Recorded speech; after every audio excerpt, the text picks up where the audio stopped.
الفنان العالمي مورغان فريمان يعتنق الإسلام بعد افتتاحه بطولة كأس العالم في قطر سنة 2022. تعالوا خلينا نشوف حقيقة هذا الخبر.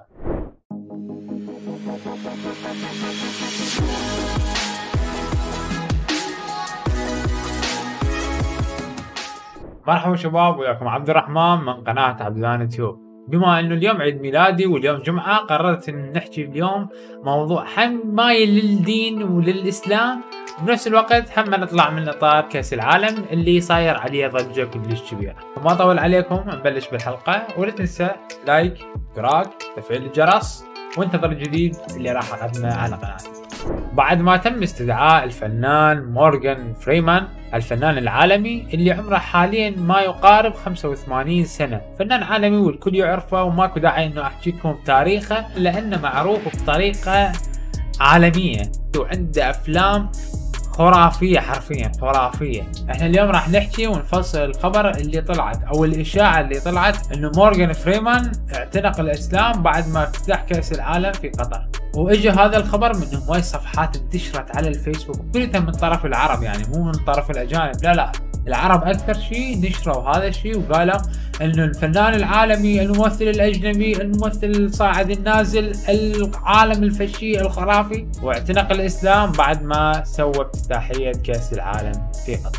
والسبب هو جاء تداول الادعاء عقب مشاركة الممثل العالمي مورغان فريمان مع الشاب القطري غانم المفتاح في افتتاح حفل بطولة كأس العالم لكرة القدم في قطر سنة 2022 بحوار يجسد التسامح والاحترام بين الشرق والغرب. وقال فريمان في الحوار إن ما يجمعنا أكثر مما يفرقنا. ثم سأل الشاب غانم كيف يمكننا أن نطيل التوافق أكثر فأكثر، فأجاب غانم بالتسامح والاحترام يمكن أن نحيا معا تحت سقف واحد.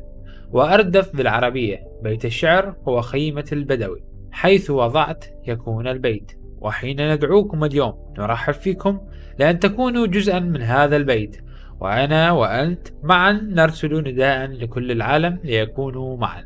وبعدها أردف الشاب القطري غانم المفتاح آية من القرآن. وبسبب هذا الحوار اللي دار بين غانم وفريمان، اعتقدوا بعض الناس انه فريمان اعتنق الاسلام لان الحوار كان يحكي عن التسامح والاحترام. واكو كثير من الصفحات، وراح تشوفون صفحة من الصفحات الموثقة على الفيسبوك نشرت هذا الخبر بدون التأكد من الحسابات فريمان الأصلية. الرجال لا نزل على صفحته بالانستغرام ولا الفيسبوك ولا اليوتيوب ولا أي موقع من مواقع التواصل الاجتماعي، ولا طلع بأي لقاء قال انه انا اعتنقت الاسلام. الرجال لو اسلم كان حاله حال اندرو تيت، كان هم قال وطلع وقال انه انا ادخل الاسلام وشلون تشاهد ويوثق ذني اللحظات حتى يغير حياته القديمه على الحياه الجديده اللي هي دين الاسلام.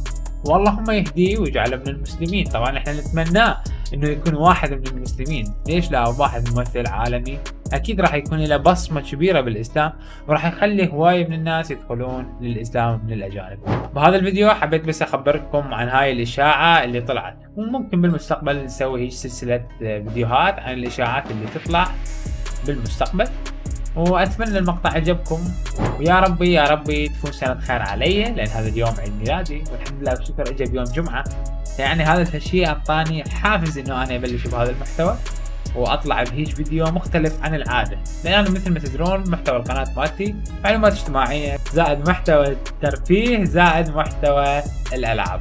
فاذا احاول انه انا اسوي لكم كولكشن لعبه جود اوف وور، حاليا انا ما قاعد انزل حلقاتها بالعلم انه انا لاعبها وطبقت كل الحلقات، الا ما منتظر الوقت المناسب حتى انزل لكم الحلقات.